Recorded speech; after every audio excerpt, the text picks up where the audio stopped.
जय जय श्री राधे श्याम, जय जय श्री राधे कृष्णा। आप सभी को हमारा हृदय से प्रणाम। जैसे कि आज हम फिर से आपके सामने नई वीडियो, नया प्रसंग लेकर आपके सामने उपस्थित हुए हैं। यदि हमारी वीडियो, यदि हमारा प्रसंग आपको पसंद आए तो लाइक कीजिएगा, शेयर कीजिएगा एवं सब्सक्राइब अवश्य कीजिएगा, जिससे आने वाली प्रत्येक वीडियो आपको निरंतर मिलती रहे। आप और हम पुण्य के भागी बनते रहें, यही ठाकुर जी से प्रार्थना। तो आज का बंधुओं हमारा सुंदर प्रसंग है, बहुत सुंदर प्रसंग, कि क्यों गुरु नानक देव जी ने कहा कि भैया तुम उजड़े रहो और तुम बसे रहो। बड़ा सुंदर बंधुओं प्रसंग है, सावधानी पूर्वक सुनिएगा। एक बार की बात, श्री गुरु नानक देव और उनके शिष्य एक गांव में गए और उस गांव में एक रात्रि रुके भी। और रात्रि में जो रुके तो वहां उन्होंने देखा कि वहां उनका मान सम्मान नहीं हुआ। भोजन के लिए पूछा जाता या कोई विश्राम के लिए पूछा जाता, किसी भी चीज को नहीं उनसे पूछा गया। और परिणाम ये हुआ बंधुओं कि जब प्रातःकालीन वह सुबह चले, उस गांव से वह प्रातःकालीन सुबह चले, तो क्या हुआ उस समय, बोले गुरु नानक देव और शिष्य। तो शिष्य को बड़ी बुरा भी लगा इस बात का कि हमारे गुरु नानक देव जी देखिए इतने गांव में रुके और इन्होंने, गांव वालों ने इतनी सी भी, कोई भी हमारी परवाह नहीं की, कोई हमें सम्मान, कोई मान सम्मान हमें नहीं दिया। लेकिन फिर भी गुरु नानक देव जी वहां से जब चले, उनसे कहा कि भैया तुम यहाँ बसे रहो। इस शिष्य को बड़ा आश्चर्य हुआ। अब वह दूसरे गांव में पहुंचे। दूसरे गांव में उन्हें बड़ा मान सम्मान मिला और वहां पर उस गांव में सत्संग भी हुआ और भोजन इत्यादि को भी पूछा गया।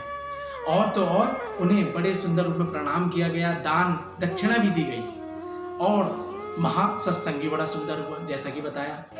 अब वह उस जो बड़े सज्जनों का गांव था, वहां से प्रस्थान किया गुरु नानक जी और उनके शिष्य ने। तो गुरु नानक जी ने बड़ा आश्चर्य वाला उन्हें आशीर्वाद दिया।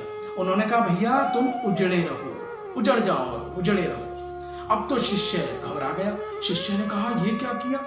बोले जिन्होंने हमारा ना मान सम्मान किया, ना कोई सत्संग के प्रेमी थे, ना कोई भक्त थे, और उन्हें तो गुरु नानक देव जी ने कहा, महाराज जी ने कहा कि बसे रहो, और जिन्होंने इतनी सेवा की उनके लिए कह रहे हैं तुम उजड़ जाओ। बड़ा आश्चर्य। बोले ऐसा क्यों कहा? अब शिष्य ने चलते चलते रास्ते में श्री गुरु नानक जी से यह प्रश्न कह डाला।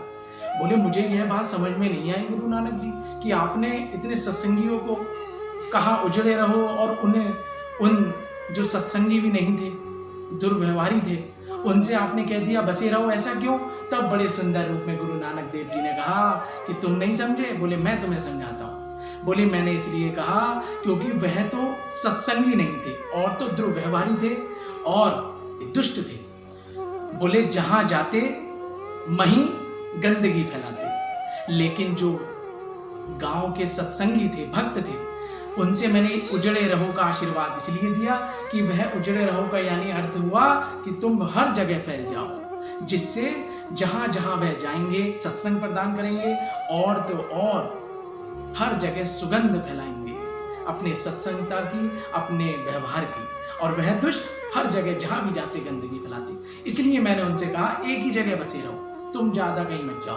तो बंधुओं कहने का तात्पर्य यह है, जो सत्संगी होते हैं, जो भक्त होते हैं, जो प्रभु के आनंद रूप में उनकी लीलाओं को गाते हैं, उन्हें गुरु महाराज जी हों या ठाकुर जी हों, हमेशा कहीं ना कहीं इधर उधर अलग अलग जगहों पर, अनन्य जगहों पर भेजते रहते हैं, जिससे उनके ठाकुर जी के आनंद को और बढ़ाते रहें। लेकिन जो दुष्ट होते हैं, जो नास्तिक होते हैं, वह ठाकुर जी और गुरु महाराज जी क्या करते हैं, उन्हें एक ही जगह बसे रहने का आशीर्वाद देते हैं। बोले तुम भैया कहीं मत जाओ, तुम तो जहां जाओगे गंदगी फैलाओगे। इसलिए बंधुओं ध्यान रखा जाए कि हम कौन हैं।